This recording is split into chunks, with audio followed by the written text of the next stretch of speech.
final presentation in the winter session of the 6th Annual Tony Woyak History Festival. As you know, it's sponsored by the Washburn Heritage Association and the Washburn Area Historical Society. And the series is funded in part by a grant from Wisconsin Humanities Council with funds from the National Endowment for the Humanities and the state of Wisconsin. You can log into their website to learn more about Wisconsin Humanities.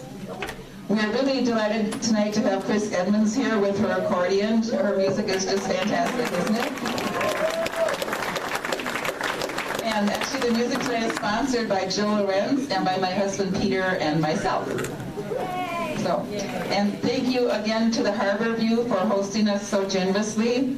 We are going to have a short intermission tonight, sort of halfway through, during which you may feel free to move around and get a drink or have more refreshments. And finally, we hope you'll watch for our events in the upcoming Summer History Festival. We're really fortunate to have with us tonight Coke Lindsay, president of Mount Ashwa Bay. Coke, as most of us know her, was born and raised in Washburn and has been skiing since she was 3 years old, which she says is at least 6 months longer than Beta Bodine has been skiing. She left the area for a number of years, obtaining degrees in education and mechanical engineering, competing in the Olympics and pursuing her career. I first met Coke after she returned to the area about 1990, and she was helping teach little children to ski in the Bill Coke Ski League. She has been a leader in the recent success of Ashwa Bay and the new direction in which it is heading. With her connection to this area and her passion for skiing, we think she's the perfect person to tell the stories of skiing history in this area. So please welcome Coke and friends.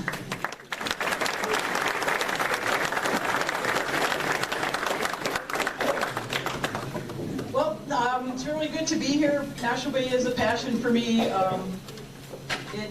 It's been in my family's blood forever and ever.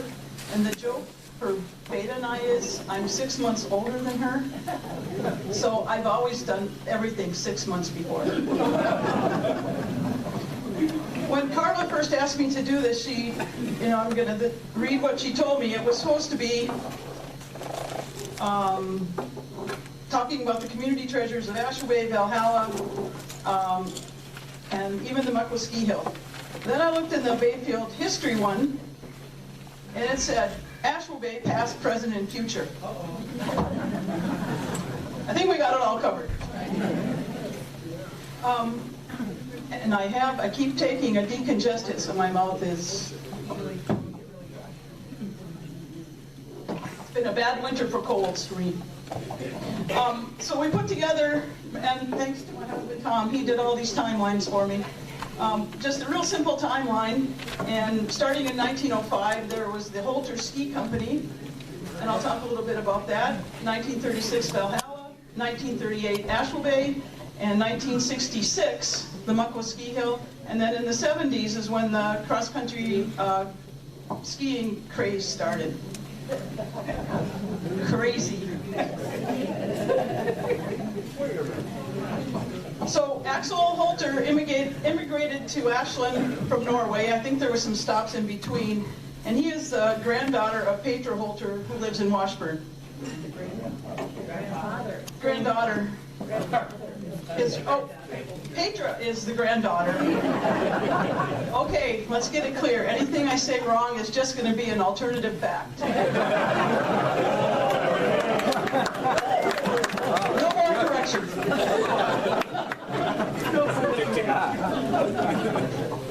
So, and I paraphrase a lot of this. We have a lot to go through to try to get it in an hour. He moved to Ashland around 1905, and among other jobs, he started manufacturing Holter skis, which could be used for cross-country and jumping. His skis could be found in the Ashland Museum, and they're the first pair over here with a placard in front of it. They're on loan from the Ashland Museum, and there's also some in the National Skiing Hall of Fame. He himself was inducted into the National Skiing Hall of Fame in 1956. He later sold his company to the Strand Ski Company. This is a short version of all the things he did in skiing. To get the full information, you should take the time to read that placard. It's very interesting.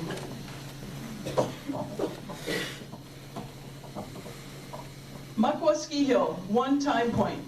The Muckwa Ski, I'm on the Ashland Area Development Corporation board, and I was sitting next to Charlie Singler, and he's a Muckwa guy, so I said, who in Muckwa can tell me about the Muckwa Ski Hill? And he said, Tom Johannick. So I called him last week, and he told me the ski hill was built in 1966 as a project for the Muckwa Men's Club. Tom said he built it when he was a young man, and next year he's going to be 90. In the beginning, the Muckwa Men's Club would cut firewood for the hill so families could roast weenies and have family outings. The hill was typically used for skiing and sliding. It is also famous for the hill where Andy Brenner broke his arm his senior year. Tom also said that once snowmobiles became popular, the use of the ski hill dropped.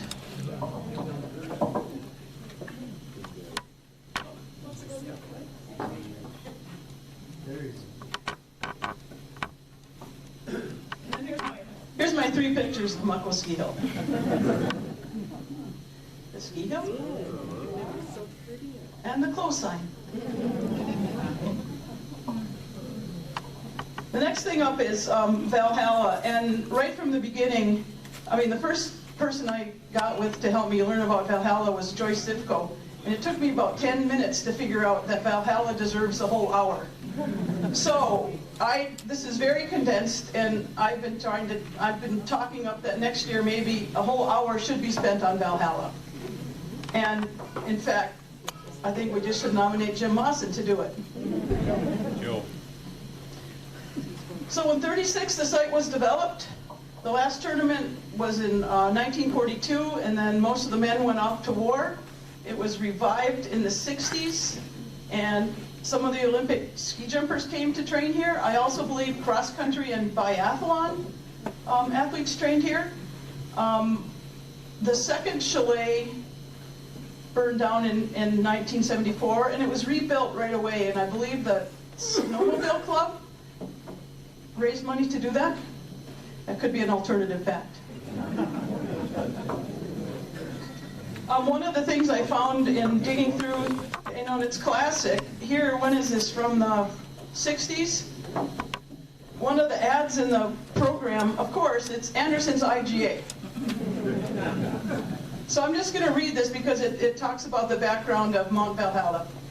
Mount Valhalla is a high hill with slopes of varying steepness located in the Chequamegon National Forest on Bayfield County Highway C, 9 miles northwest of Washburn. Its tremendous potential as a winter sports center was first recognized in the mid-30s when it was named for the hero's paradise of North mythology and developed through the joint effort of the U.S. Forest Service, the City of Washburn, the CCC, and the WPA.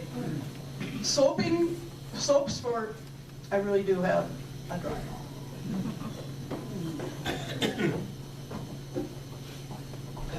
Slopes for jumping hills and downhill runs were cleared of brush. A ski scaffold, 2 toboggan chutes, a warming cabin, 2 warming shelters, a caretaker's residence and garage, and a chalet were erected. Mount Valhalla became a popular rendezvous for winter sports lovers of the area. Ski jumping tournaments were held in 1937 through 1942, attracting top-flight ski jumpers and thousands of spectators. During World War II, the activities died out. After the war, efforts were made to revive it, and that's in the 1960 revisions. Some of the other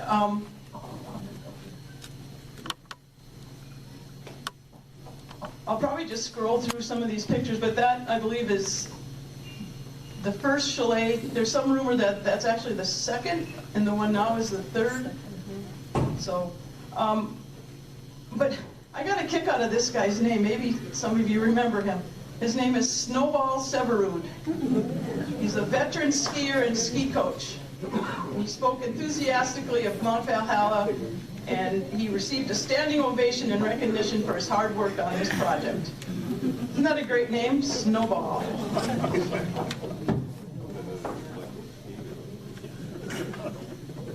This is a picture of the toboggan run, and when I was visiting with Jack Peterson, he told me it was dangerous because it's made out of wood. Thank you. It's made out of wood, and people would get slivers. He said He told me that he went into the chalet once and a woman had a sliver all the way through her arm. Yeah, this is at That's Belmont. called a sliver. No. And here's a view of it with snow. So. I tried to pick a variety of photos. You can just see really how massive this area was. This is from the top. And you can see everything's cut over. I mean, there's no timber left. And I put this in here again because there's Snowball Severud right in the middle.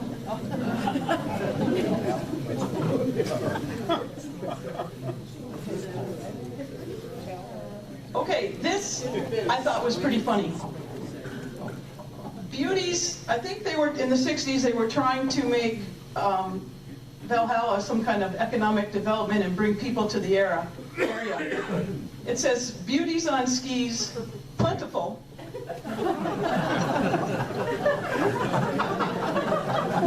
At Mount Valhalla. Plentiful. So I'm going to read this little article. It's not very long. Members of the Chequamegon Ski Club are busy making final preparation for the Beauty on Skis picture party to be staged at Mount Valhalla Sunday, February 2nd. If the weather is favorable, it will be believed that hundreds of girls and camera fans from all parts of northern Wisconsin will gather at Valhalla Sunday to participate in this event. It gets better. The purpose of the party is to build up a collection of good publicity pictures of snow sports at Mount Valhalla for future use by the ski club. All the girls in northern Wisconsin are being invited to don their ski suits and come to the hill to serve as models for camera fans and news photographers. It's better. Special invitations have been sent to the prettiest 100 girls.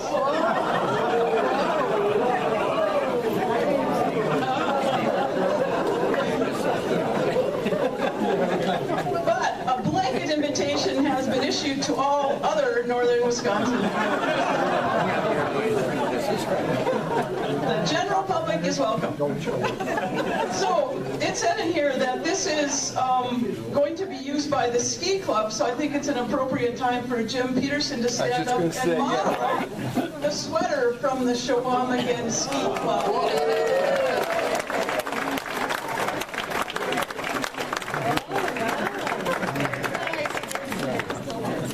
So tell us, Jim, were the girls good looking? So was Jenny up there? I didn't walk away with one of those 100 girls either. Here's a picture of the whole site. I think Jack told me this was like a 70-meter hill. I don't know for sure, but I think this is the toboggan run. Jack, are you here? Is it a 70? What were the meter hills? Okay, 90 and 60. So this one must be the 90, and then the 60. And what was this, a beginner hill? Oh, just an alpine run. Okay. Thank you.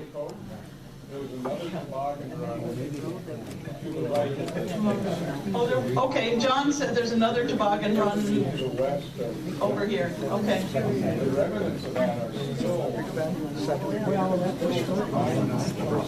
Wow, John just said there's some still remnants of the toboggan run up there.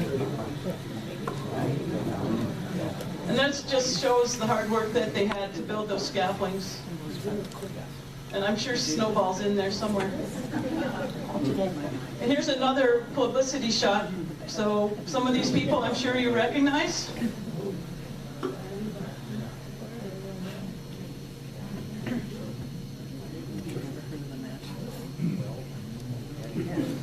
Just another shot showing the crowd in the cut-over fields, forest. These are four guys with no shirts. This one, yeah, Jim has their sweaters. This I know is Tom Peterson, Kathy's dad. I think this is Bud Bartness, or this one. But I think she has this picture, and she has all the names. I just did not write them down. And this is Mike, my favorite shot. Look at all the cars and look at all the people and look how high up he is. Number 13. Maybe it's even Snowball.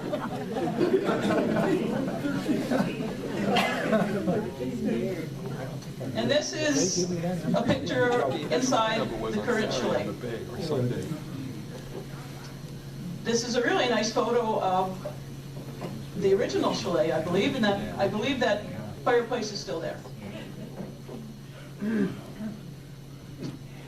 This, I have something on this. Miss Betty Lou Anderson of Washburn, the queen of the Valkyrie of Sunday's ski tournament at Mount Valhalla. The other two are Valkyrie princesses. Remember the wood burl suspended hanging things that you build a fire in the old chalet? I don't remember that. Some hanging chandelier? There were 2 or 3 old wood, what are they called, burls? Where you have a big knot, cut in half, and they were hollowed out, and they were suspended from the rafters on chains. And the idea was you would build a fire in there for an overall light. Wow.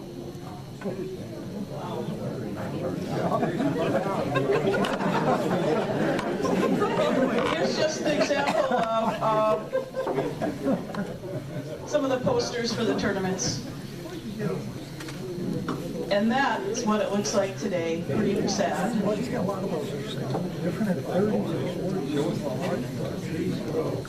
Okay, next up is Chris Lindsay and Christensen.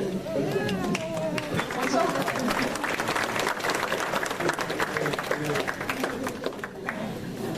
When someone asks you to do something, you figure out how to share the opportunity.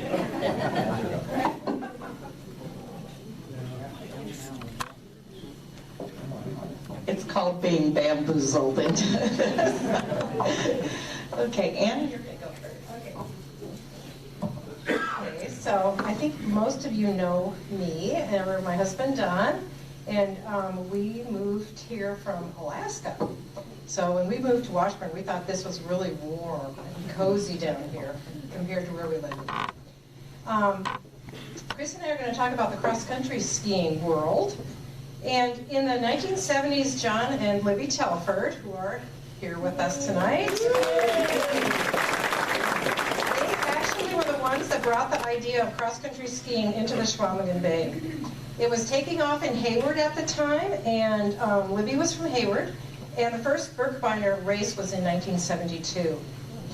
At that time up here, there was basically a lot of bushwhacking going on at Valhalla and Ashwa Bay. Jim Radke had cut some trails at Valhalla, but at that time they were more like hiking trails.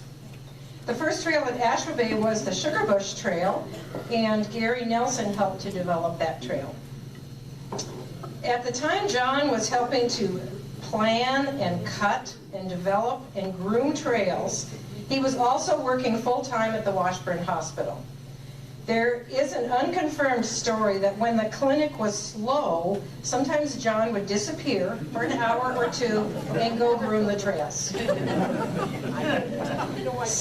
Someone asked Libby how stressful it was living with a doctor, and she said, oh, that was nothing compared to being married to a full-time ski trail groomer. And for many years up here, John not only groomed Valhalla single-handedly with an old snow machine, he also groomed Mount Ashwa Bay. So he single-handedly cut, and then with Libby's help, of course, cut and developed these trails, but he also groomed them for all the rest of us for years by himself. It's pretty amazing.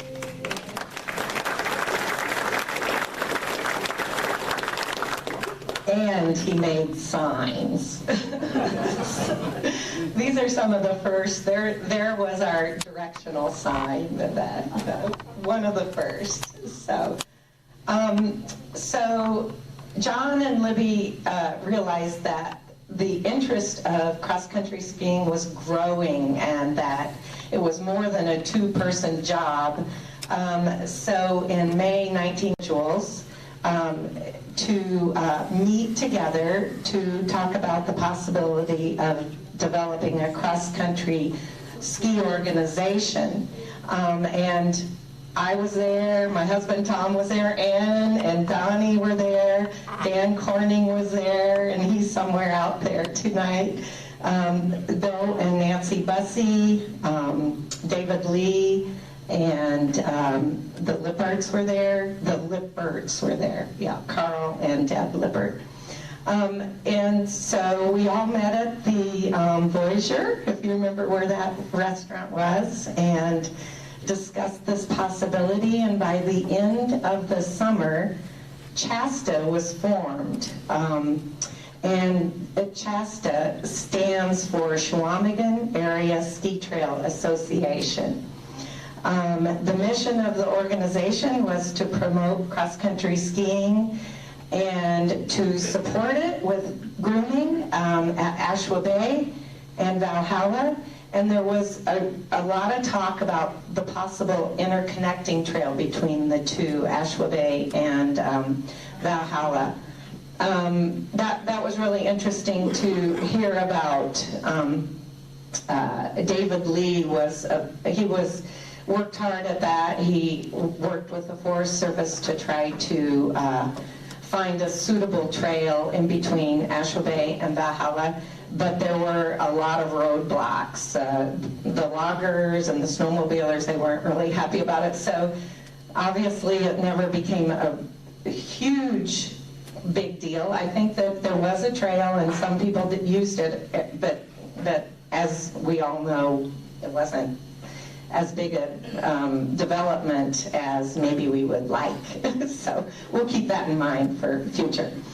But by 1985, CHASTA was incorporated and it had its first annual meeting, and officers were elected, and vice president was John Telford, secretary treasurer was Libby Telford. And I have to tell you what my source of information for all this CHASTA stuff was this little envelope that Libby, believe it or not, after more than 30 years was able to find. I don't know how you did that, Libby. But in here are all the minutes of all the annual CHASTA meetings. And every CHASTA meeting, every election, John was elected president, vice president, and Libby was elected secretary treasurer. So they've done their fair share, of course. So. Okay, in November 1985, Chris and I decided to create something called the Bill Koch Youth Ski League, and we were interested in teaching area kids how to ski. And Bill Koch, for those of you that don't know him, he's a famous cross-country skier. He won the silver medal in the 30-kilometer event at the 1976 Olympics, and there were youth ski leagues named after him.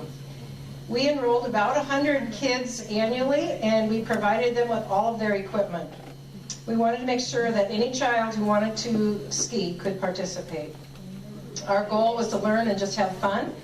We rounded up parents every week to drive and teach, and every Friday we'd pick up carloads of kids at the school and drive up to Ashwa Bay or Valhalla, or we had some trails at our house, and let the kids ski. Every year, one of the highlights, we'd have a carnival day. The kids would get into costumes. They would ski from station to station, eating ice cream or singing a song. We had obstacle courses, bonfires, and cocoa for everybody. The Bill Koch Ski League ran for 10 years. Lots of parent organizers, including Carla and Peter Bremner took it on for a while, Sarah Sneed, Tim and Diane Davis, and then Becky Rathke at the school took it on.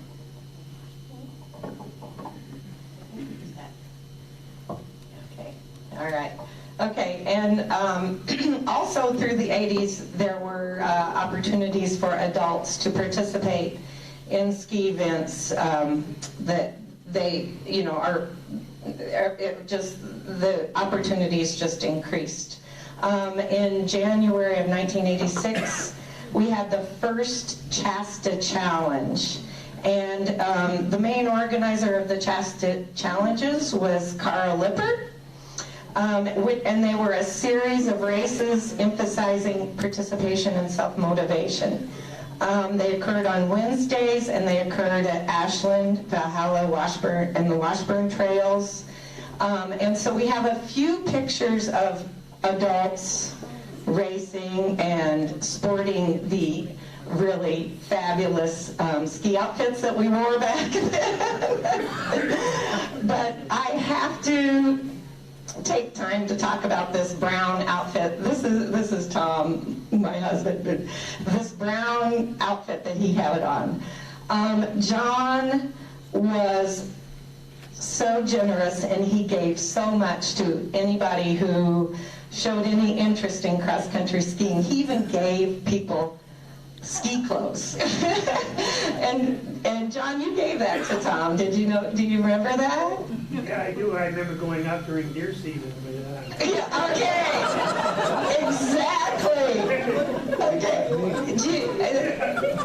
Carl Lippert told me that story, John. So John wore this brown ski outfit. There were lots of them. Yeah. And I mean, I think you had your own, and then he gave one to Tom. But he wore this brown ski outfit, and the Carl Lippert told me this. And not only did he have this brown ski outfit on, but the back pocket was like turned out inside out, and the white lining was showing, and it looked like a tail. So he looked like a white-tailed deer during hunting season. So anyway, yeah. And John, he was very, very generous with giving things to all of us. This is somebody racing. I think that's Bob Olson racing up at Valhalla, and Langford Drugs was his sponsor. But the other thing that John was very generous giving to all of us was advice on our skiing techniques. And Libby told me a very funny story, and so I'm going to share that all with you. Libby said that one time she was waiting at the end of a ski race for John. He was racing, and a woman crossed the finish line and said to Libby, "I passed this guy back there that keeps critiquing everyone who skis by him." And sure enough, that was John. And then, a little side note, Libby even said that John even critiqued Bill Koch. Too upright. Get low enough. Did you hear that? He's too upright. Oh, shoot. Okay. But there's one, I also want to share another story, because Libby was also very, very generous to the cause of cross-country skiing. And there was a time that she went into the county board fighting for the protection of our ski trails in Bayfield County. And she stood up and publicly stated that the county doesn't cut trees along the Berkey trails, so why should they cut them along the trails up north? And one of the county board members looked at her and answered, "Sit down, sister." I didn't want to say his name.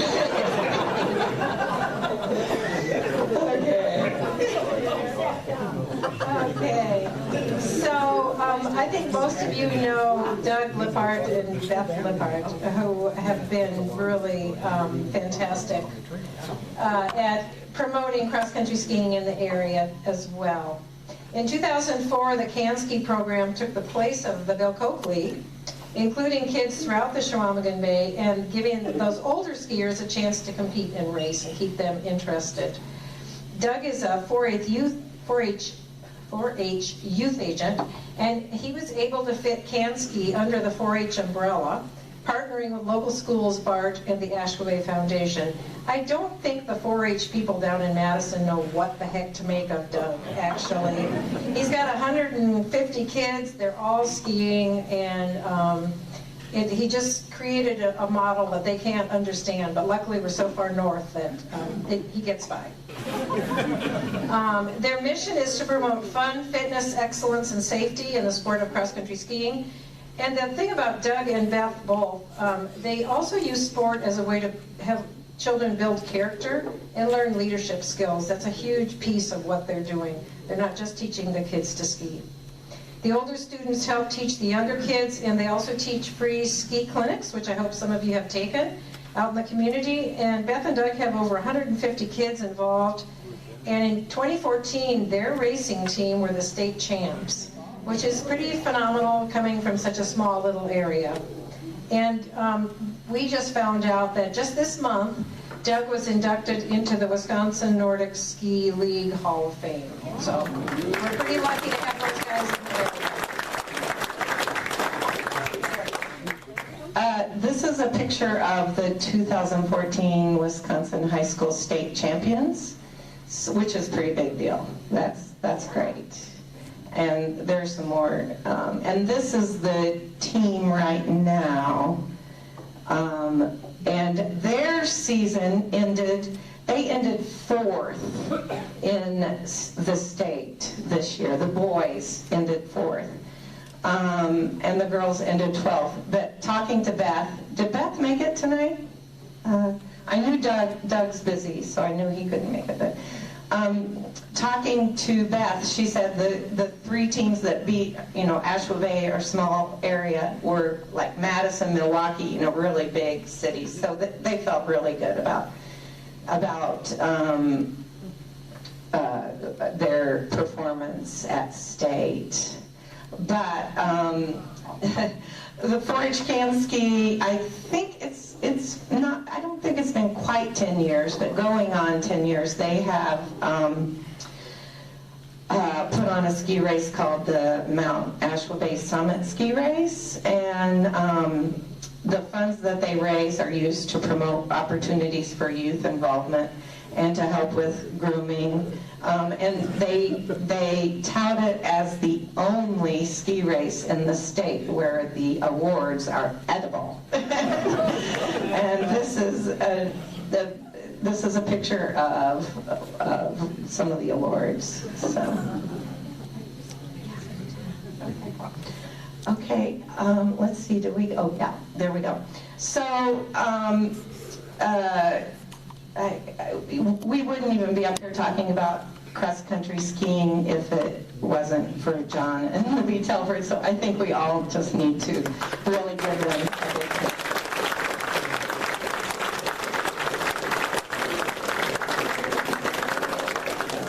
Intermission.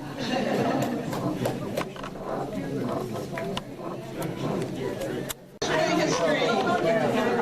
The little ski hill that could. And again, I may get some of these dates and things mixed up, but I've been handed over the years a lot of little different versions on when things started, when whatever. So again, you just consider it that alternative fact. Okay, Asheville Bay, they first started clearing land in 1938, and Ted Åkerström was the instigator behind that. They always had help from the 3 communities, Ashland, Washburn, and Bayfield. And the name was chosen so they could honor the 3 communities that helped do the physical work and did fundraising. They had 1 rope tow, and I think it was powered by a V8 motor, gasoline engine. Harry Jardine took over in 1950, and I think he purchased some used rope tows and added some new runs. He had a total of 5 rope tows. And is Bob Sharp in here? Well, Bob Sharp told me one of his jobs, he worked there, was to put 5-gallon cans of gas on his skis and go up the rope tow so they could feed the gasoline engine on top of the hill.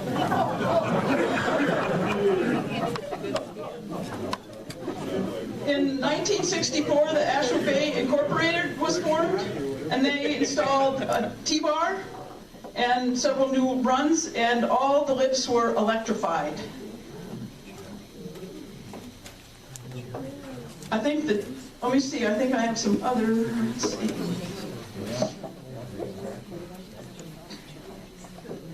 And that was the year that Jerry Carlson took over as general manager. This ownership lasted for 7 years, and there was a lot of improvements, again, including the installation of the T-bar. A fun fact is that none other than Jerry Dunn was the first rider on the T-bar. Jerry, how did that name get D4? Why do they call that hill D4? Because D4 cat made it.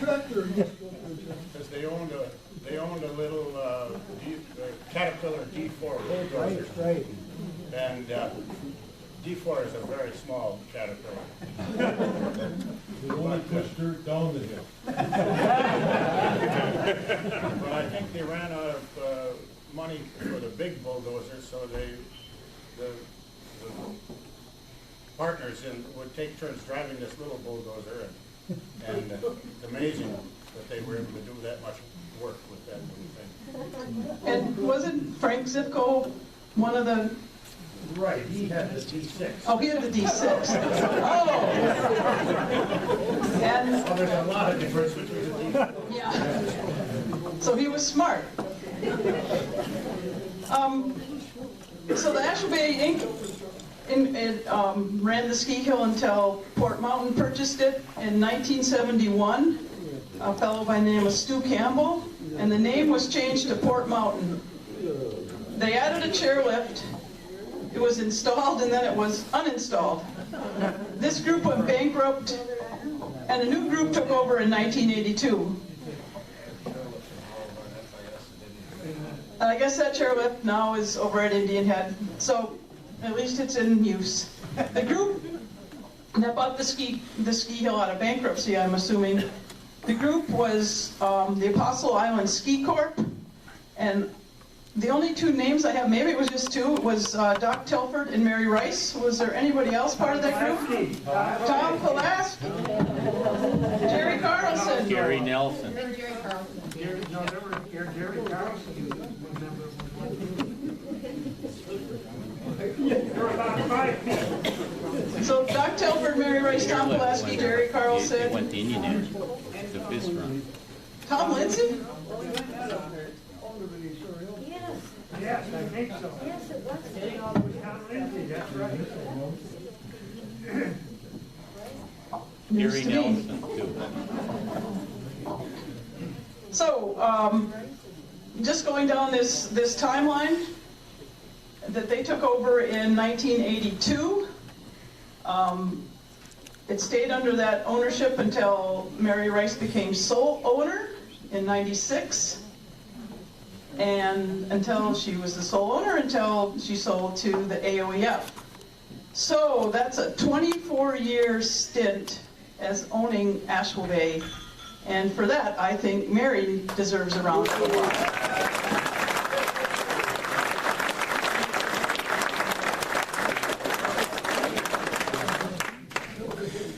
It wasn't boring.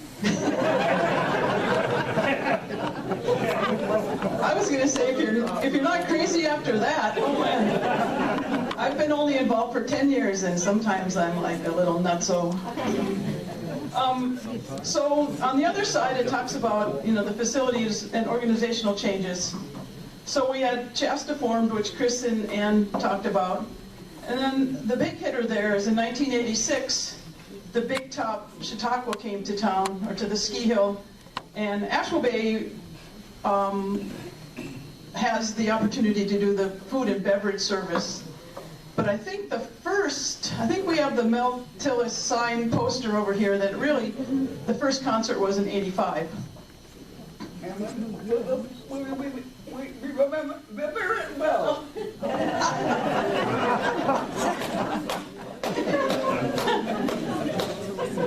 I forgot a picture of the mill and my daughter Molly, which is a classic. Nice.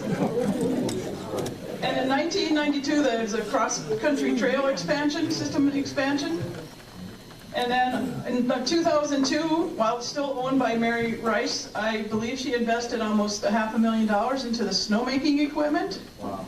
It gives us we guarantee to be open for Christmas now.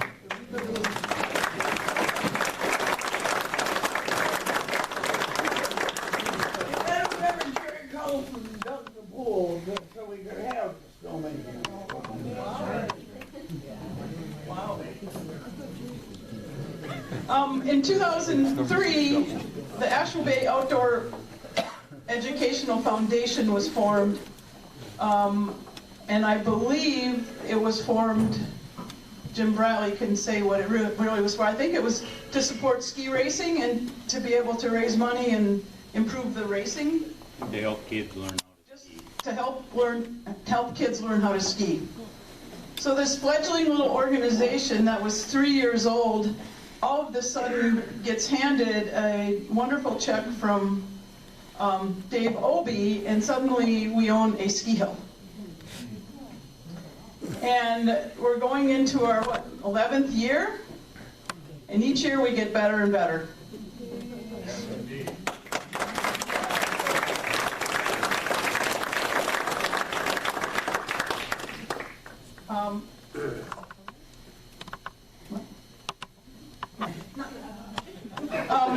The Nurse Sugarbush and the Jerry Jolly Axis, I'm just going to finish this timeline here. And in 2008, we put a chairlift that someone gave to us, and it cost almost $500,000 to put it in.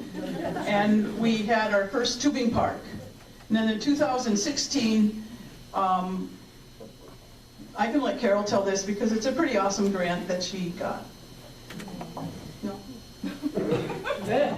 Sure. So, this drives Colt crazy because I'm too cheap to buy glasses. I have two. So I have reading and I also have seeing glasses. So in 2015, a lot of things happened up at the ski hill. We formalized a fundraising initiative. So a lot of you get that. You'll get that in the mail at least 3 times a year. So that's one of the ways that we can keep the ski hill going. The other thing that we did is we wrote a grant to the Duluth Superior Area Community Foundation, and we were approved to that grant, and that helped with our youth programs, and it also helped scholarship children, so they could come. Nobody's turned away at the ski hill. That leads to the scholarship program was implemented because of that grant, and then we wrote a grant also in 2015 for the Bremer grant.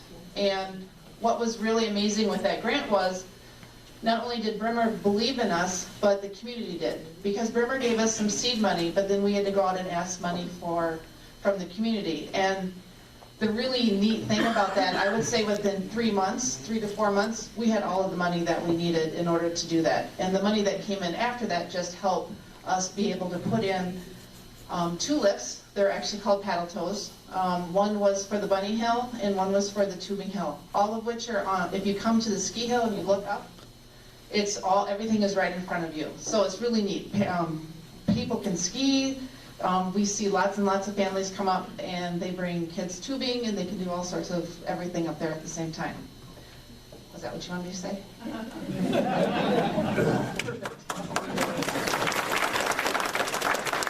And I probably should have introduced Carol. This is Carol Fahrencruz. She's the general manager of Asheville Bay, and she's awesome.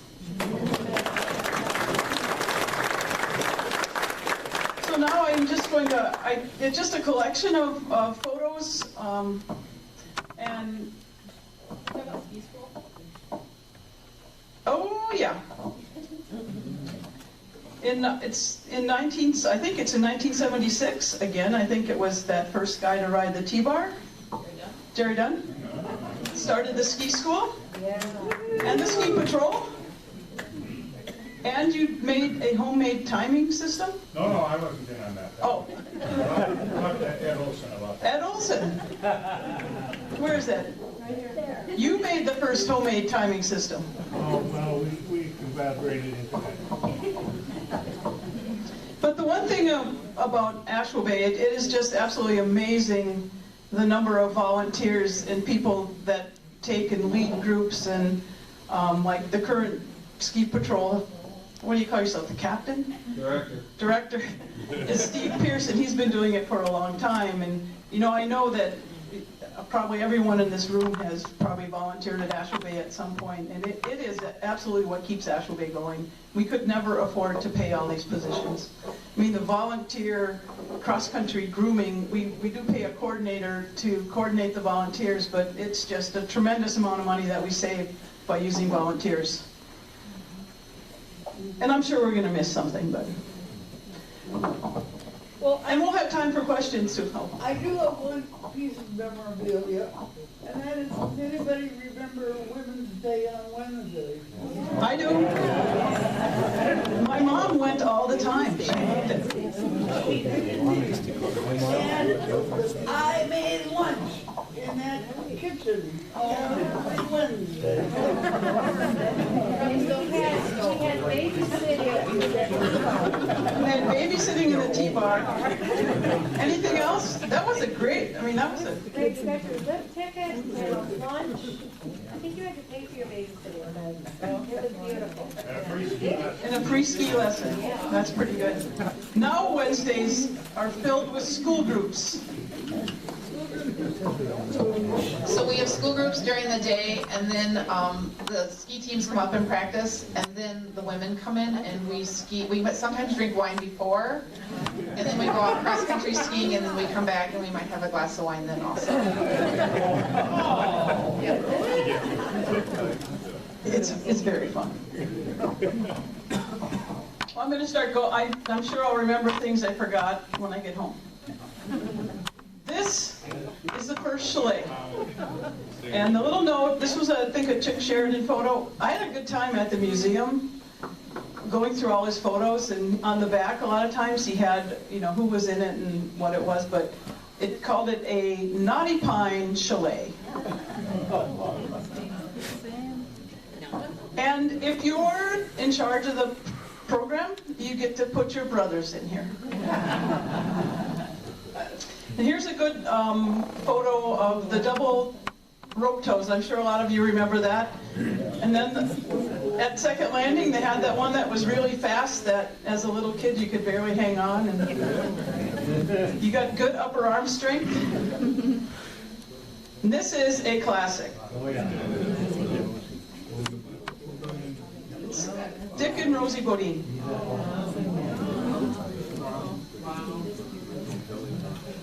Oh, there's another Lindsay family. I mean, same family. This, can anyone guess who this is? Absolutely,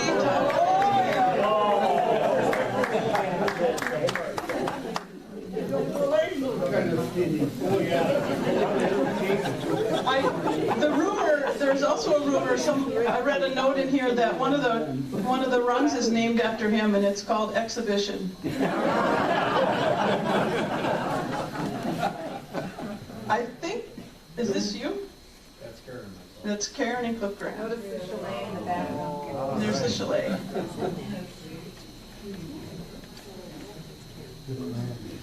And I just stuck in a picture of the old T-bar, and that was the era where everybody skied in jeans. And that was before they were pre-washed, so if you had a bad wipeout, you left a blue mark.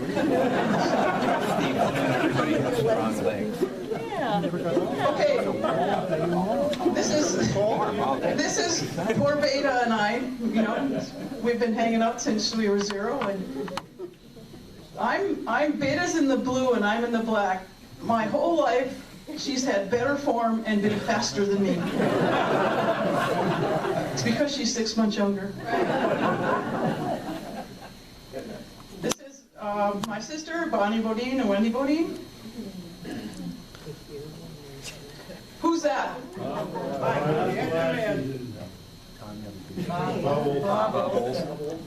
Bob Olson, I think. He never made it. That's how he landed. His brother says that's how he landed.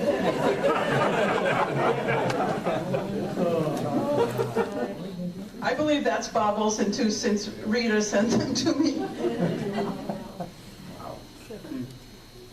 Who remembers the knob?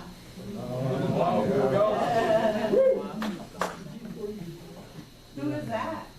I have no idea. It was in the museum photos. Good farm. Pretty good farm though. Okay, anybody know who this is? Billy. Billy Olson. Billy Olson, two-time state champion. Hard to believe. No, it's not. Nice, Cole. Somebody told me the other day he could probably put a pair of skis on, not having skied in 20 years, and still be one of the fastest guys down the hill. I guess he was a natural. This I put in here for Jim Bratley, you know, one of the founders of the Asheville Bay Outdoor Education Foundation. And look who's at the top of the leaderboard. Jim Bratley. It's in red though, so hopefully that wasn't a bad thing. I paid the timer. And then I just found a picture of the old Fort Mountain sign. I never skied there when it was Fort Mountain. That's when I was in Indiana. And then in 1997, the girls were state champs.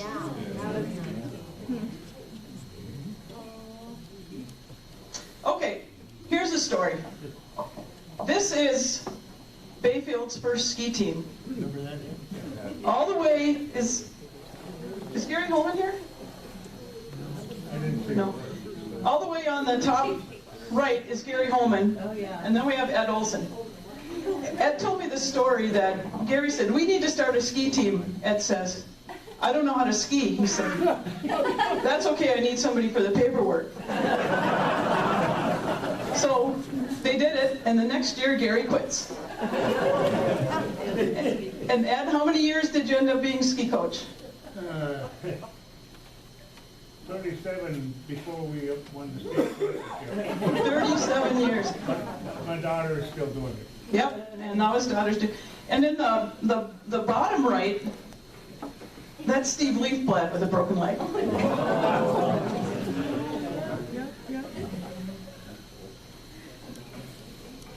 And then I just have some random high school teams, but there's Jim Bratley, David Anderson, my brother Bill. Is this Selmer? I don't know. It's kind of fun. Oh, you can read them. Huh, they have the names on the bottom. Okay, this, if some of you don't know, you can buy the back of a chair for $500 or $1,000, and you can have your picture on there for a long, long time. So this one is the 4 generations of the Anderson family. And to me, this signifies what Asheville Bay is all about. It's generational. And hopefully we have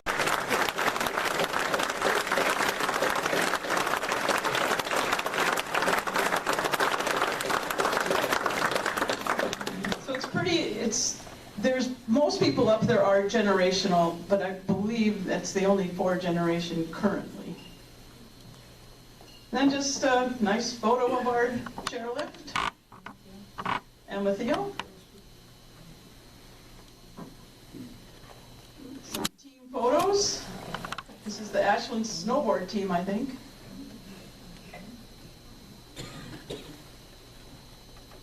Asheville Bay ski team, and they won, boys and girls won the Northern Ski League.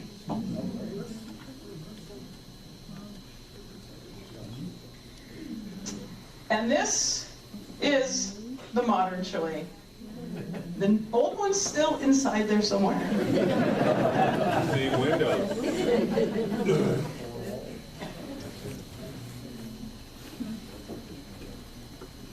Some skier? I don't know what, that one slipped in there.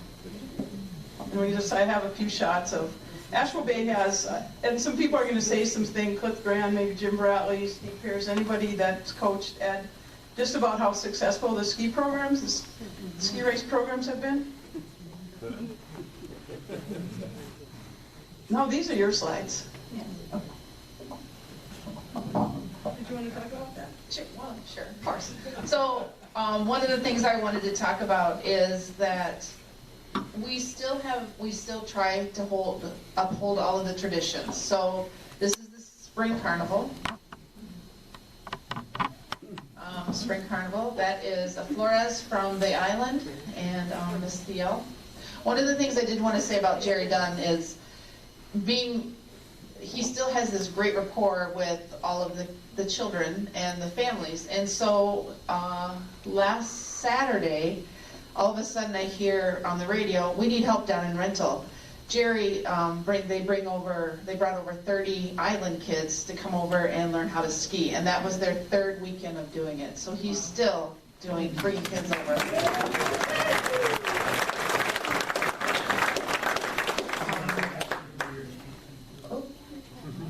Wrong push.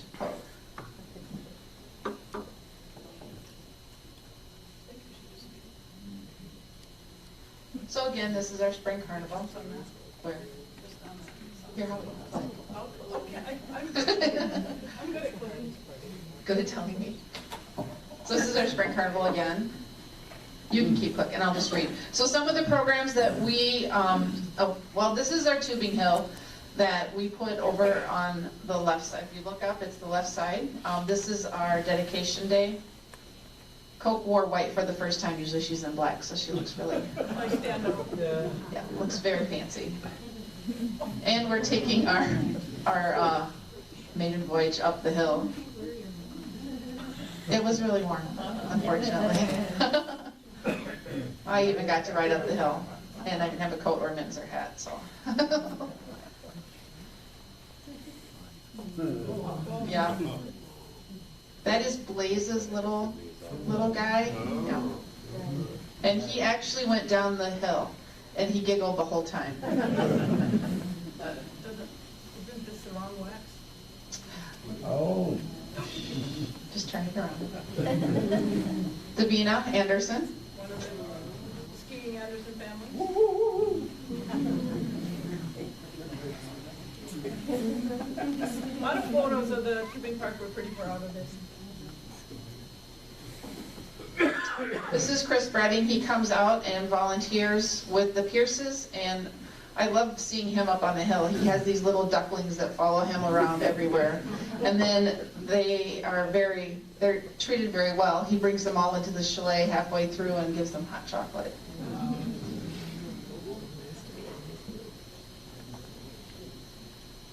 So Coke mentioned about our volunteers. Our volunteers are instrumental at the ski hill.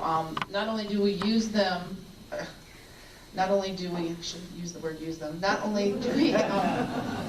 have the privilege of having them groom all of our cross-country trails, they also, like the Pierces that are here tonight, they are instrumental in doing Mad Ski. Steve Pierce is also in charge of our ski patrol. They're doing a training session right here. We had one of the grants that I was able to write was for junior ski patrol. And I believe one of the children are in there right now. So he is not only trying to keep the community, I don't want to say you're older, but that we're older, but he's also trying to bring in some younger patrol, and he's doing that in there. This is a training session they're doing.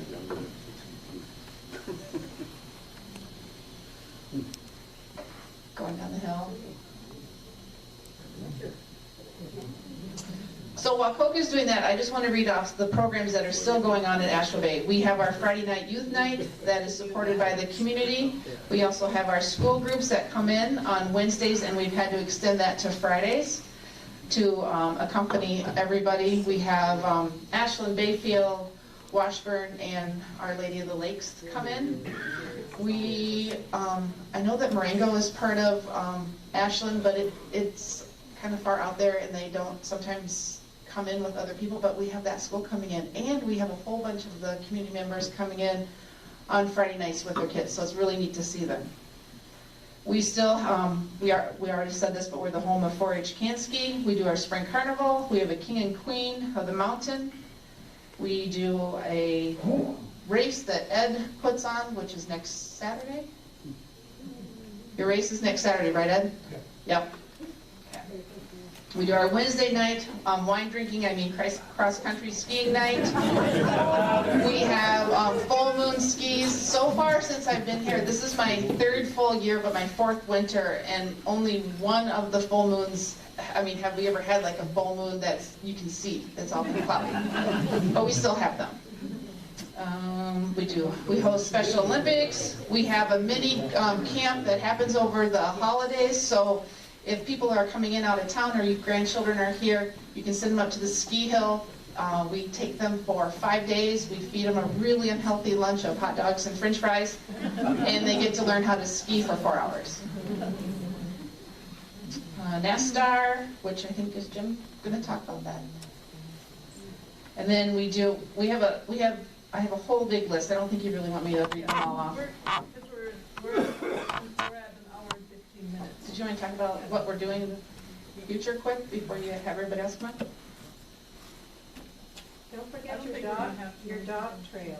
So, some of the new things that since I've been there, we've been able to accomplish, which we talked about the tubing and the bunny hill. We talked about programming for youth and also the scholarships. The other thing that we did is I worked with the DNR, and we were able to take that Sugar Bush Road that is also a logging road, and it's access to get back to the nurse cabin, but we turned that into a dog trail. Oh. Yeah, so you can ski jor on there, you can walk with your dog, you can go snowshoeing with your dog, but it's a dog-friendly trail. And we've had a lot of people use it. In fact, I just had a meeting yesterday with the forestry department, and we're looking at, I'm going to ask them for some money so we can extend that trail and make it longer.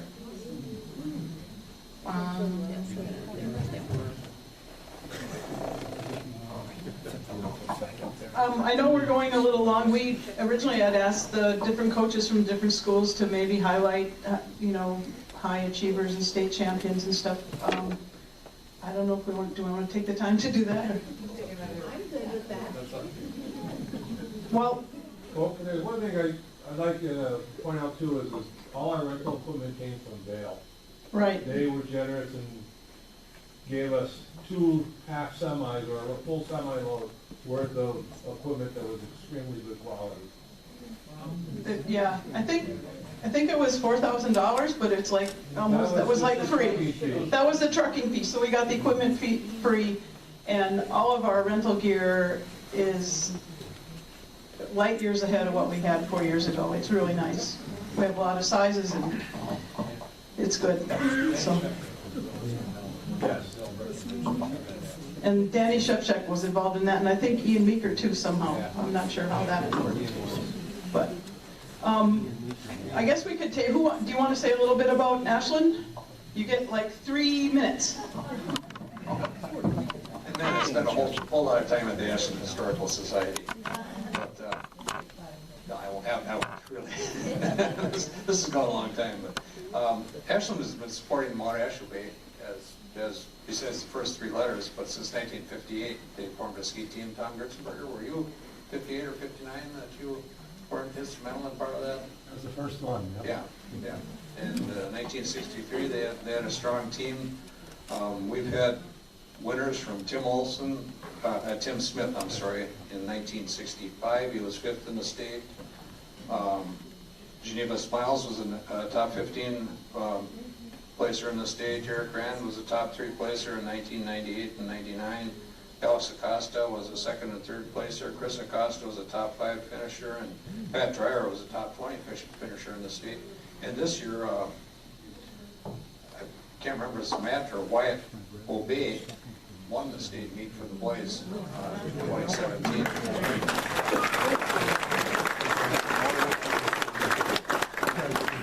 Is John Mesco here? John has worked with a snowboard team for Ashland and worked very extensively. And the Ashland snowboard team actually won the state in 2016. The men's were 3rd place, so they've had some real good success. All these skiers started out and snowboarders started out on Mount Ashaway, which is a small hill. But it's a tremendous training hill and a tremendous asset for this area. Thank you.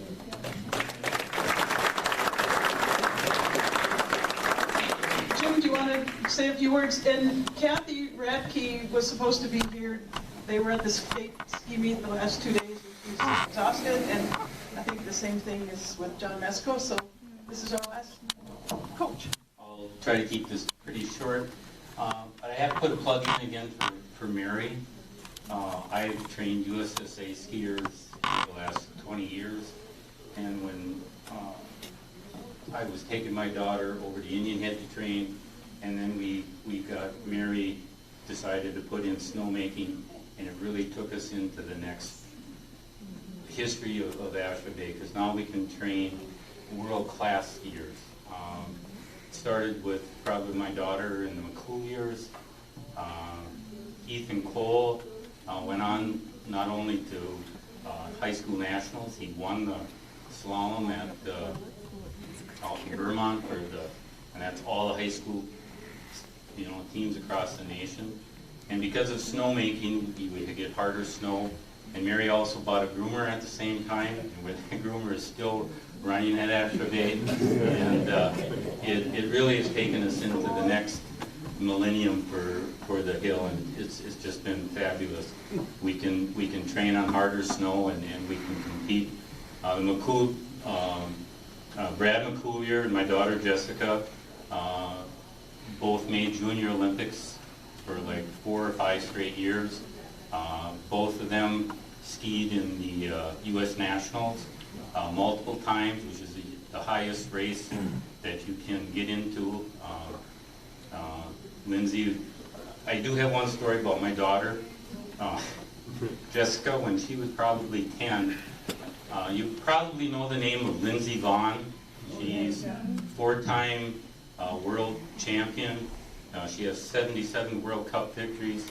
She will be the most decorated skier in the world at the time she finishes her career. I started training Jessica at Indian Head until we could train her more at Asheville Bay. And we skied Region 2. Well, Buck Hill, where her name then was Lindsay Kildall. And we went down there for the Buck Hill Spring Carnival when Jessica was 10. Lindsay was a little, she was probably 2 years younger than Jessica, but Lindsay was much bigger than Jessica. She was taller, stronger, never been beaten in her life at the age 10 and younger. Jessica smoked her. And I was walking around, nobody knew us. I mean, I still had, just not even down there, you see a different kind of way people dress. And pretty soon, this big tall guy, it was Lindsay's dad, he dragged his daughter over, and she was crying. She'd never been beat. And I think to this day, that's helped Lindsay.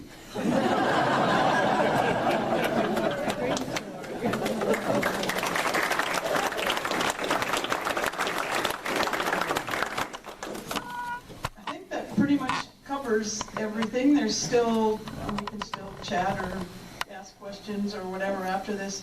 But there's just one more slide. And this is the beautiful view of Asheville Bay in the winter. Yay. And this is the beautiful view of Asheville Bay in the summer. And I hope that tent stays there forever.